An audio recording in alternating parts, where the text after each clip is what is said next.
എല്ലാ ഭക്തമക്കൾക്കും എൻ്റെ വിനീതമായ പ്രണാമം. മക്കളെ, നമുക്കിന്ന് ഒരു പ്രാർത്ഥന എങ്ങനെ നാമം ചൊല്ലി പ്രാർത്ഥന എങ്ങനെയാണെന്ന് നമുക്കൊന്ന് മനസ്സിലാക്കാം. നമുക്ക് ഓരോ വാക്കുകളും ഒരു പ്രാർത്ഥന ഒരു നാമം അത് ചൊല്ലുമ്പോൾ ഇപ്പം ഒരേ ഒരു പരമാത്മാവിനെ നമ്മൾ പല രീതിയിൽ നാമത്തോടാണ് ചൊല്ലുന്നത്. ശിവനെന്നും വിഷ്ണുവെന്നും കൃഷ്ണനെന്നും ഒക്കെ പല പല നാമത്തിലാണ്. നമുക്കിപ്പോൾ ഉദാഹരണത്തിന് ഭഗവാൻ ശിവശങ്കരൻ്റെ നാമം തന്നെ എടുക്കാം. അപ്പോൾ ഓരോ വാക്കുകൾ നമ്മൾ പറയുമ്പോൾ അല്ലെങ്കിൽ ഇഴിഞ്ഞിറങ്ങുന്ന ഭക്തി എങ്ങനെയാണ് ഉണ്ടാകുന്നത് ആ അർത്ഥം മനസ്സിലാക്കുമ്പോഴാണ്. ഇപ്പോൾ ഭഗവാനെ നമ്മൾ ശംഭു എന്ന് വിളിക്കും, ശംഭു മഹാദേവ. അപ്പോൾ നമുക്ക് ശംഭു നാമത്തോട്, അപ്പോൾ ഭഗവാന്റെ പേര് ശംഭു നാമം. അപ്പോൾ ചന്ദ്രനെ ചൂടിയ അമ്പിളിക്കല ചൂടിയ മുടിയിൽ തലയിൽ, അപ്പോൾ ആ ഒരു രംഗം നമ്മൾ ഓർക്കണം. അപ്പോൾ ശംഭു നാമ ചന്ദ്രചൂട സാമദാന പ്രിയം. അത് സാമദാനം എന്നുള്ള അതാണ് സംഗീതം ഉണ്ടായത് സാമദാനത്തിൽ നിന്നാണെന്ന് പറയുന്നു. അത് അച്ഛൻ എഴുതിയൊരു നാമമായി. എനിക്ക് അതിനെപ്പറ്റി വർണ്ണിക്കാൻ അറിഞ്ഞുകൂടാ. എങ്കിലും നമ്മൾ നാമം ചൊല്ലുമ്പോൾ നമുക്ക് ഭക്തി എങ്ങനെയാണ് വർദ്ധിക്കുന്നേ, ഭഗവാന്റെ നാമങ്ങൾ ചൊല്ലുമ്പോൾ ഈ അർത്ഥങ്ങൾ മനസ്സിലാക്കണം. അപ്പോൾ ആ അർത്ഥം മനസ്സിലാക്കുമ്പോൾ ഒരു വരി ഞാനിപ്പോൾ അത് ചൊല്ലട്ടെ, അങ്ങനെ ഓരോ വരിയിലും ഞാനത് പറഞ്ഞു തരാം. ഇതെല്ലാവർക്കും വേണ്ടിയല്ല മക്കളെ, അറിയാത്തവർക്ക് വേണ്ടിയാണ്. ഒരുപാട് പേർക്ക് നാമം ചൊല്ലി എങ്ങനെ ഭക്തി വർദ്ധിക്കണമെന്ന് അറിയാത്തവർക്ക് വേണ്ടി പറയുന്നത്. എല്ലാവർക്കും അത് അറിയാമത്ത മക്കൾക്ക് വേണ്ടി എനിക്ക് അങ്ങനെ തോന്നുന്നു ഒന്ന് പറഞ്ഞു തരണമെന്ന്. അപ്പോൾ നമ്മൾ ശംഭു നാമ ചന്ദ്രചൂട സാമദാന പ്രിയ വിഭു. അപ്പോൾ സാമദാനത്തിൽ അത്രത്തോളം പ്രിയമുള്ള സംഗീതത്തിൽ ഭഗവാൻ നടനനാണ്. അതായത് നടനം ചെയ്യുന്ന, അതായത് നൃത്തം ചെയ്ത് നടനം, പിന്നെയോ ഈ സംഗീതം, ഇതൊക്കെ അവിടെ നിന്നാണ് ഉണ്ടായേക്കുന്നത്. ആ പരമാത്മാവിൽ നിന്നാണ്, ഏകമായ അദ്വൈതമായിരിക്കുന്ന ഈശ്വരനിൽ നിന്നാണ് സർവ്വതും വന്നേക്കുന്നത്. നമ്മളിവിടെ ശിവ എന്ന് പറഞ്ഞാലും ഭഗവാനെ നാരായണ എന്ന് പറഞ്ഞാൽ രാമ, ഇതൊക്കെ രാമ രാമ രാമ എന്ന് പറയുമ്പോൾ എന്താ, ആത്മാവിൽ രമിക്കുന്നവനാണ് രാമൻ. അപ്പം നമ്മളെല്ലാവരും രാമനാവണം. നമ്മുടെ ഹൃദയത്തിൽ, നമ്മുടെ ആത്മാവിൽ നമ്മൾ അത്രത്തോളം രമിക്കണം. അപ്പോൾ അത് നല്ലൊരു മന്ത്രമല്ലേ രാമനാമം. അപ്പോൾ നമ്മൾ ശംഭുനാമം എന്ന് പറയുമ്പോൾ എന്താണ്, ആ ശംഭു മഹാദേവനെ നമ്മൾ, അപ്പോൾ ഒരു വരി അതങ്ങോട്ട് എങ്ങനെയെന്ന് ഇപ്പം ഞാൻ പറഞ്ഞെന്നല്ലോ, അമ്പിളിക്കല ചൂടിയ ആ ഭഗവാനെ ഒന്ന് ഓർക്കുക, മനസ്സുകൊണ്ട് കാണുക. എന്നിട്ട് ഈ സംഗീതത്തിൽ ഇത്ര പ്രിയമുള്ള പരമാത്മാവാണ്. എന്നിട്ട് അടുത്തൊരു വരി എന്താ, സർവ്വദേവന്മാരും പൂജിക്കുന്ന സ്തോത്രം ചൊല്ലി, സർവ്വദേവ സ്തോത്ര പൂജിതൻ, സർവ്വദേവന്മാരും സ്തോത്രം ചൊല്ലി പൂജിക്കുന്ന പരമാത്മാവാണ്. അപ്പോൾ നമ്മൾ എങ്ങനെ ഇത്രയും ഞാൻ പറഞ്ഞ അടുത്ത വരി പറയാം, ഇത്ര ഞാൻ പാടട്ടെ. അപ്പോൾ എങ്ങനെ ഇഴിഞ്ഞിറങ്ങണം നമുക്ക് തന്നെ മനസ്സിലാവും. ഈ ഒരു എൻ്റെ അച്ഛൻ ഇതൊക്കെയാണ് ഞാൻ പണ്ട് നാമം ചൊല്ലി ആരാധിച്ച് ധ്യാനിച്ചിരുന്ന് പ്രത്യക്ഷമായതെല്ലാം ഈ നാമത്തിൽ കൂടെ ഞാൻ ഇങ്ങനെ ചൊല്ലുമായിരുന്നു. എന്താണ്, ഇപ്പോൾ ആദ്യമേ ഞാൻ ചൊല്ലാം. അപ്പോൾ ഭഗവാന്റെ പേരാണ് ശംഭുനാമൻ. നാമം എന്ന് വെച്ചാൽ പേര്. അപ്പോൾ ആ പരമശിവനെ നമ്മൾ ശ്രദ്ധിക്കുക. നമുക്കിപ്പം മനസ്സ് ഏത് രൂപത്തിലോ ശ്രദ്ധിക്കാം. അപ്പം നമുക്ക് എത്ര, ഇപ്പോൾ പരമശിവന് രൂപം ഉണ്ടല്ലോ, ഈ മുടിക്കെട്ടിനകത്ത് ഗംഗ ഇരിക്കുന്നുണ്ട്, പിന്നെ അമ്പിളിക്കലയുണ്ട്. അപ്പോൾ നമുക്ക് ഇതൊരു രംഗം മനസ്സിൽ ചിന്തിക്കാം.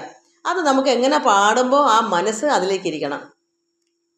ശംഭുനാമ ചന്ദ്രചൂട സാമദാന പ്രിയ വിഭോ, ശംഭുനാമ ചന്ദ്രചൂട സാമദാന പ്രിയ വിഭോ. അപ്പോൾ അത്രമാത്രം ആ ശംഭുവിനെ നമ്മൾ സ്നേഹിച്ച് ആ ഭഗവാനെ അങ്ങോട്ട് ആരാധിക്കും. ഇതത്രയും ശ്രദ്ധിക്കുന്നു.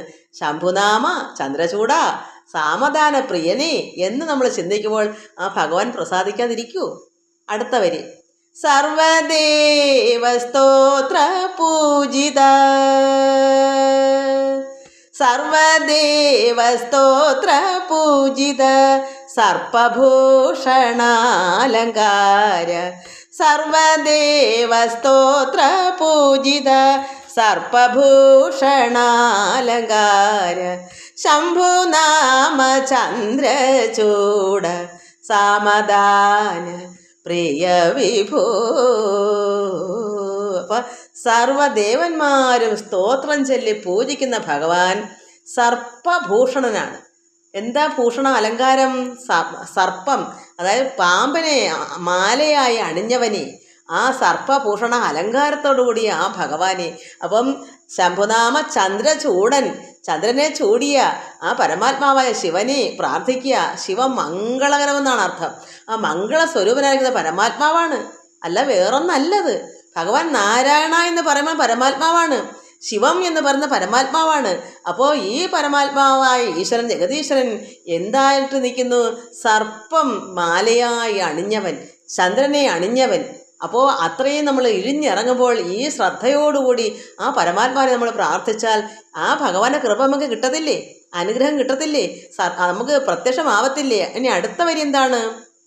നമുക്ക് കാമനെ, അതായത് കാമദേവനെ തൃക്കണ്ണാൽ ഭഗവാനെ തൃക്കണ്ണുകൊണ്ട് ഭസ്മമാക്കി കളഞ്ഞു. അതാണ്. അപ്പോൾ എന്താണ് തൃക്കണ്ണ്? നമ്മുടെ ഭ്രൂമധ്യത്തിലിരിക്കുന്ന ഭഗവാന്റെ മൂന്നാമത്തെ കണ്ണ്.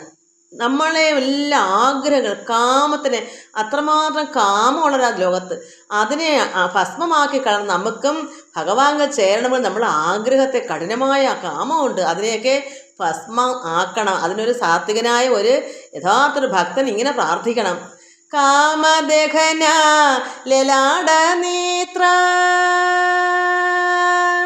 അതായത് തൃക്കണ്ണ് എവിടെയാ? നെറ്റിയിൽ, ലലാടം നെറ്റിയിലാണ് ഇരിക്കുന്നത് ആ തൃക്കണ്ണ്. അപ്പൊ കാമത്തിനെ ദഹിപ്പിക്കുന്ന ലലാട നേത്ര. എന്നിട്ട് കാരുണ്യ കപാലപാത്ര, കാരുണ്യം ഭഗവാന്റെ കൃപ, ആ കൃപാകടാക്ഷം എവിടെ നിന്ന് വരുന്നത്? കപാലത്തിൽ നിന്ന്, ആ തലയോട്ടിയിൽ നിന്ന്. അപ്പോൾ നമ്മുടെ തലയോട്ടി തന്നെയാണ് പരമാത്മാവ് ഇരിക്കുന്നത്. അപ്പോൾ നമ്മളത് പ്രാർത്ഥിക്കുമ്പോൾ നമ്മുടെ ഉള്ളത്തിൽ ആ സഹസ്രാരത്തിൽ നിന്ന് ഒഴുകുന്ന, ആ തലയോട്ടിൽ നിന്ന് ഒഴുകുന്ന ആ കൃപ, ആ ഗംഗ, ഭഗവാന്റെ ഗംഗ അവിടെ ഉണ്ട്. ആ തലയോട്ടി കൂടെ അതായത് നമ്മുടെ അകവും പുറവും ഇങ്ങനെ പ്രസരിച്ചുകൊണ്ടിരിക്കും ആ കൃപ. കാമദേഹന ലലാടനേത്ര. അപ്പൊ കാമങ്ങളെല്ലാം നശിച്ചെങ്കിൽ മാത്രമേ, ആഗ്രഹങ്ങളെല്ലാം ഭസ്മമായി പോകുമ്പോഴാണ് ആ കൃപ നമുക്ക് വരുന്നത്. അപ്പോൾ നമ്മൾ എന്ത് ചെയ്യണം? ഭഗവാനെ, കാമനെ, ആ ആഗ്രഹങ്ങളെല്ലാം നശിപ്പിക്കുന്ന ഭഗവാനെ, എൻ്റെ ആഗ്രഹങ്ങളെല്ലാം മാറിപ്പോകുമ്പോൾ, അത് എനിക്ക് അങ്ങനെ ആയിത്തീരുമ്പോൾ എനിക്ക് ഭഗവത് കൃപ എന്നിലേക്ക് ഒഴുകും. എവിടെ നിന്ന് ഒഴുകും? നമ്മളിൽ തന്നെയാണിതെല്ലാം. നമ്മൾ തന്നെയാണ് പരമാത്മാവ് വൈകുണ്ഠത്തിൽ, അതല്ലെങ്കിൽ കൈലാസം. എവിടെയാ കൈലാസം? ഗാത്രമാകുന്ന ക്ഷേത്രത്തിൻ്റെ ഉള്ളിലിരിക്കുന്ന പിന്നെ പുരി, അല്ലെങ്കിൽ ആ ക്ഷേത്രം, അതാണ് നമ്മുടെ ഭ്രൂമധ്യത്തിൽ. ഇതെല്ലാം ഇവിടെ ക്ഷേത്രം, ആ ഗുഹ, അത് കൈലാസമെന്നോ അല്ലാതല്ലെങ്കിൽ വൈകുണ്ഠമെന്നോ ഒക്കെ പറയാം, നമ്മൾ തന്നെയാണ്.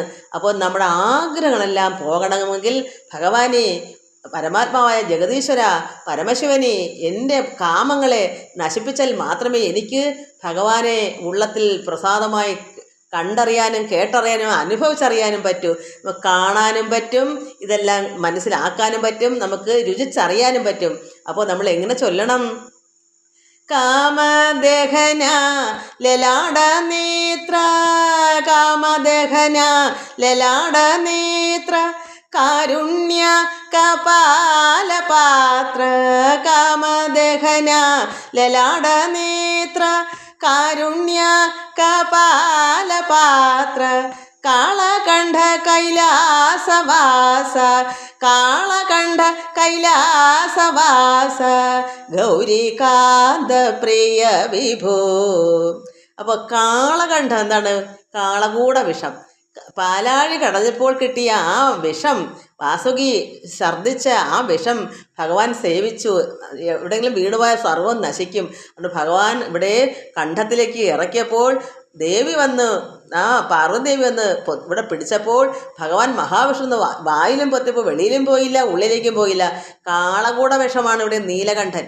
കാളകണ്ഠ കൈലാസവാസ, നമ്മുടെ കൈലാസത്തിലിരിക്കുന്ന ഭഗവാനെ നമ്മൾ ശ്രദ്ധിച്ച് ഇതങ്ങോട്ട് അറിഞ്ഞ് ഇഴിഞ്ഞിറങ്ങി ഒന്ന് ചൊല്ലി നോക്ക്. ദൈവം പ്രത്യക്ഷമാകും, പരമാത്മ പ്രത്യക്ഷമാകും, ഭഗവത് കൃപയുണ്ടാവും, നല്ല ഹീലിംഗ് വരും, സർവ്വപേർക്കും കൊടുക്കാൻ പറ്റും. കാളകണ്ഠ കൈലാസവാസ, ഗൗരികാന്ത പ്രിയ വിഭോ. ഗൗരി അതായത് പാർവതിയുടെ കാന്തൻ, പരമാത്മാവ് ശിവശങ്കരൻ ഭഗവാന്റെ ദേവിയുടെ ഭർത്താവാണ്. അതാ ഗൗരി കാന്തൻ, ഗൗരിയുടെ പാർവതീദേവിയുടെ ഭർത്താവായ ഗൗരികാന്ത പ്രിയ വിഭോ. ഇതെന്നും നമുക്ക് ഇത്രയും അർത്ഥമറിഞ്ഞ് ചൊല്ലിയാൽ പ്രാർത്ഥന നല്ലതല്ലേ? സംഗീതം നല്ലതല്ലേ? സംഗീതത്തിൽ കൂടി എത്രയോ ധ്യാനിച്ച് എത്രമാത്രം അത് നടരാജൻ ഭഗവാനെ നൃത്തത്തിൽ എത്ര ആനന്ദമാണ്. നമ്മൾ ഈ ഇത് എന്താ പറയുക, നല്ല നല്ല ഡാൻസുകൾ, ഭഗവാന്റെ തില്ലാന അങ്ങനെയൊക്കെയുള്ള പിന്നെ പേരങ്ങ് മറന്നുപോയല്ലോ, ഭഗവാന്റെ നടനം എന്തുവായാലും അങ്ങനെയുള്ള എല്ലാം അവിടുന്നാണ് വന്നേക്കുന്നത്. സംഗീതത്തിൽ കൊണ്ട് ഭഗവാനെ പ്രത്യക്ഷപ്പെടുത്താം. നടനം, അതായത് നടരാജനാണ്. നാട്യം, അതുപോലെ തന്നെ നൃത്തം, ഇതൊക്കെ അവിടുന്നാണ് വന്നേക്കുന്നത്. ഇതെല്ലാം നമ്മൾ മനസ്സിലാക്കിയാൽ ഇതിനകത്ത് കൂടെ എന്ത് വന്നൂടാ, നമുക്ക് എന്ത് കിട്ടത്തില്ല. ഭഗവാനെ പ്രത്യക്ഷമാക്കാം, ഭഗവാനെ അനുഭവിച്ചറിയാം, നമുക്ക് ചെല്ലേണ്ടത് ചെല്ലുകയും ചെയ്യാം. അതുകൊണ്ട് ഈ ഒരു പാട്ട് എത്രമാത്രം നമ്മൾ ഭക്തി കൊണ്ട് എല്ലാവരും ചോദിക്കും, നാമം ചൊല്ല എങ്ങനെ മുക്തനാവാന്ന്. ഇതാണ് മക്കളെ മുക്തൻ. ഇതിൽ കൂടെ തന്നെയാണ് പരമോദം പ്രാപിക്കേണ്ടത്. ഇങ്ങനെ പ്രാർത്ഥിച്ച് ഒരു മണിക്കൂറങ്ങ് ഇരുന്ന് നോക്ക്, പ്രാർത്ഥിച്ച് വന്നിട്ട് പിന്നെ ഒന്നും പറയാതെ ധ്യാനത്തിലങ്ങ് ഇരിക്കണം. പിന്നെ മൗനമായിരുന്നാൽ മതി. അപ്പോൾ അതിൻ്റെ വളമാണിത്. ധ്യാനിക്കാൻ എളുപ്പത്തിൽ കിട്ടുന്ന വളം എന്താണ്? ഈ പ്രാർത്ഥന. ദിവസേന നിങ്ങൾ ഒരു അരമണിക്കൂറോ 1 മണിക്കൂറോ പ്രാർത്ഥിച്ചിരിക്കൂ. ഇതുപോലെ പ്രാർത്ഥിക്കണം. ഇതുപോലെ അല്ല, ഇതിൽ കൂടുതലാണ്. ഞാനിപ്പോൾ എൻ്റെ പ്രായമൊക്കെ കഴിഞ്ഞു പോയി. ഞാനിത് എൻ്റെ ചെറുപ്രായത്തിൽ സന്തോഷമായിട്ട് ചൊല്ലി തന്നെയാണ് എൻ്റെ ഭഗവാൻ പരമാത്മാവ് ഞാനതായി തീർന്നത്. അപ്പോൾ നമ്മൾ മനസ്സിലാക്കണം.